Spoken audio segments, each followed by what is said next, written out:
everyone, and welcome to Take Two Radio. I'm Pam, your host, and we are coast to coast today. I have with me today my buddy and co-host David, and you're in New York.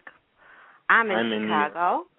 Yep, and our guest is in California. So I think we covered all the bases, right? I think we have it all covered. Yeah. Yeah. Because I'm in the middle, so here we are.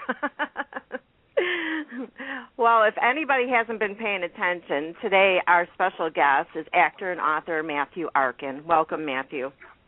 Thank you. Thank you for having me. Oh, you're very welcome. And how are you doing today? I'm doing pretty well. It's a beautiful day here. I got a couple of hours of tennis in this morning. Now I can hardly move. Oh. And I'm at a holiday weekend barbecue at a friend's house and taking some time out to chat with you. Oh, hello, friends. Send me some barbecue, please. Okie doke. Are you just getting back into tennis? Yeah, I played a lot in high school, and then I stopped when I went to college because I was too busy with all those college-y things. Right. And then grad school, and then back in New York City where I was working and living until 3 years ago, and then I moved back out here to L.A. 3 years ago, and my older brother's been trying to get me out on the court, and I didn't want to get out on the court because I thought, I won't be able to play like I used to. And finally, about 2 months ago, he got me out on the court at the place where he plays. And then he said to me, you know who gives lessons here? And I said, who? He said, Zach, who's the guy who was my coach when I was in high school. Oh, you're kidding. Wow. And so I'm back getting lessons from the same guy who taught me when I was in high school. It's amazing. That's totally cool. You were meant to get back into tennis. That's all there was to it, I think. Yeah, and I'm having the time of my life. Yeah. Well, it's good that you like to exercise and try to keep in shape. Everybody needs to do that, and some of us do and some of us don't. Yeah, really the only other thing I do is cycle. I like to ride road bike, not mountain bike. And it's something I passed on to the character in my book. He's a cyclist as well. Oh, okay. So. Well, that'll work.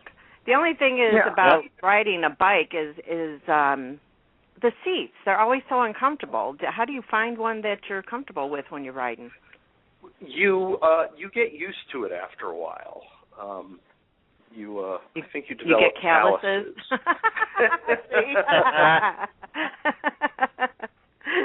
I kind of figured that. Yeah. I used to do all that stuff when I was younger and was able to, but now with some of my disabilities, I'm no longer able to do that. And I do miss it. I miss being out and about and getting fresh air and getting to do the things I used to do. But you just do things in a different way now. So, but I'd like to start out with a little background for our listeners. Of course, growing up in a family that's in the entertainment industry, I think it's safe to say it was in your blood, right? Yeah, it was. I tried to escape it. I started working professionally as an actor when I was 8 in a short film that my father directed that was just with my older brother and I were in it. And then I worked through high school doing some film and television and theater, and then pretty much gave it up when I went away to college. I was the only one. I'm by no means the smartest member of my family, but I was the only one who had a real academic bent. I loved school and was the academic in the family. So I went to college, and then I went to law school, and then I practiced law for 5 years. But I think once you've lived the gypsy life or the circus life of show business, it's hard to, as you say, get that out of your blood. Right. So after 5 years, I quit practicing law and came back to theater. Wow. Yeah. Full circle. Yeah, and I haven't looked back. Well, what was it that you wanted to, well, what's the question? What was it that made you want to go into acting? Is it just because your family was in it, or it really was something that you wanted to do? It really was something I wanted to do. As I've gotten older, the things about it that are really important to me have evolved, or maybe they've just become more clear. I am a great believer, and I think have been, ever since I was a little kid, I've been a great believer in this. But of course, as we grow older, we're able to articulate these things and see these themes in our lives more. But I was always a reader and a believer in the power of story. Mm-hmm. to affect people, to inspire people, to change people's lives in a positive way. And the story and literature and myth certainly changed my life repeatedly in very positive ways. And as an actor, to be part of the process of communicating stories with meaning to other people, there's just, for me, nothing more rewarding. Right, exactly. If you're going to do it in a positive way, because there's so much negativity in the world that we just don't need any more of that. No, we certainly don't. Well, at one point, your career has been all over television and film and theater, but one point that I wanted to talk about was you were on All My Children as Dr. Norton. David and I are huge soap fans. We watch all the soaps, and I was wondering, what did you take away from being on a soap that you've used throughout the years? Well, I wasn't on for very long. I think Dr. Norton had, I've played two doctors on All My Children. Was Dr. Norton the one who gave Janet Green her new face? That's what we were trying to remember. Okay. I mean, it's been a while. I remember. Pardon me? Yeah, because then I played another doctor who was the ear doctor for Baby Spike. Okay, because that's what David and I kind of touched on. Was you had to do something with one of the kids? So I believe that's what it was. Yeah. Right. When Baby Spike was in the car accident and lost his hearing, I was the world famous audiologist who was brought in to take care of that. But about 10 years earlier, when Janet Green was a character who had been sent away to prison, I guess, and then she got early release for participating in an experiment. Yes. A new experimental plastic surgery technique to give her a new face and turn her into a new actress. I was the doctor who performed the surgery on her. Okay. So I've played two different doctors on it. But I didn't spend enough time in soap opera to really learn that medium. I have good friends who've been in it for years and years. Michael Knight, who played Tad Martin, was a college buddy of mine and has been a friend of mine since then. He's great, a great fella too.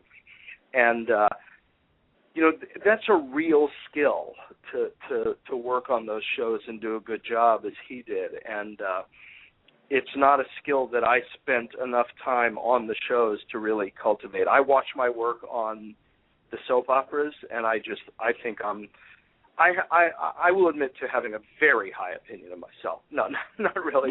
But when I watch myself on the soap operas, I think I'm usually able to watch myself somewhat dispassionately and say, "Oh, that was good, and I did that. Okay, I could do that a little better." And I watch myself on the soap operas, and I'm horrified. Really? Because it's a very particular medium that has its own set of rules. And the same way that if you had been in that medium for 20 years and then suddenly tried to set foot on a Broadway stage, you'd be lost. But one of the things that I did take away is, I played a doctor twice on All My Children. I played a doctor, I don't know, 3 or 4 times on Law and Order, on Medium, on Third Watch. Somebody asked me a few months ago, "What do you do on television?" And I said, "I play a doctor." And I said, "I have a recurring role as a doctor." And they said, on what show? I said, on all of them. It's just the same. And I'm about to shoot, a week from Tuesday, I'm shooting for a day on the movie of Veronica Mars. And cool. My character's name is Doctor. You can't I guess escape they that, like can you you? playing that. Yeah. Just sometime I'm going to have to buy my own stethoscope and lab coat. Right? Yeah. And I think you pretty much have the terminology down pat by now, too. Yeah. Yeah. Well, from all the time I spent with medical malpractice clients when I was practicing law. Oh, that, too. Oh, wow. Yeah. Wow. So that's what you did as a lawyer. Well, a little bit of that, but then that's the other thing I play all the time is attorneys. So. Mhm. Yeah, and you played that on Law and Order as well, I believe it played was. an attorney on Law and Order, and then I had a recurring role as an attorney on 100 Center Street, and so. Well, yeah, a lot of lawyers. At least you play the roles that have the big money in real life. Right. If you're successful. Yes. Well, I wanted to touch on your theater career. One of the plays that you did was The Sunshine Boys, and you played Jack Klugman's nephew, and Tony Randall, of course, was in that too. Two very amazing actors. What was it like to be in a play with them? That was an extraordinary experience. To work with guys who'd been doing that kind of material, and specifically, even though the Odd Couple that they did on television wasn't written by Neil Simon, those episodes, of course, the characters were created by Neil Simon, so they had an understanding of the rhythm of that kind of language and comedy. It was just like going to school. It was amazing to get to learn from the two of them. And to see the energy and the passion that they still brought to their work was really inspiring. Yeah, they are two guys I grew up watching on The Odd Couple, and of course I don't know who didn't love that show, so I'm just sorry I never got to see the play, because I think it would have been really an awesome play to see. It was such a treat to do, and I remember one day we were in rehearsal, and we were just getting up on our feet to do stuff, and we were doing the scene where Jack was about to see Tony for the first time in 12 years or whatever, since they had their big fight and broken up, and he's putting I'm trying to get his jacket on, and then I came around to the front of him, and I started trying to straighten his tie, and Jack smacked my hands away. Oh. And when we got to the break, I went up to him and I said, "Jack, I'm so sorry. I realize I shouldn't have started, futzing with your clothes without asking you first." And he looked at me and he said he'd had his throat surgery already by this time. He said, "What are you talking about?" I said, "Well, you smacked my hand away." He says, "I was asking, for crying out loud." So that was a bit that then stayed in, that I would try and straighten his tie and he would smack my hands away. But that was a really important lesson for me to learn, was that, these guys who've been doing it for a long time, and I was glad to have learned that lesson with Jack, because a few years later I was actually working with my father. And I realized that, these guys who've been doing it for a long time, when you're doing the work, they don't want you to tiptoe around them. They want you to hit the ball to them. They want you to bring your A game so that they have something to work against. Right, right. So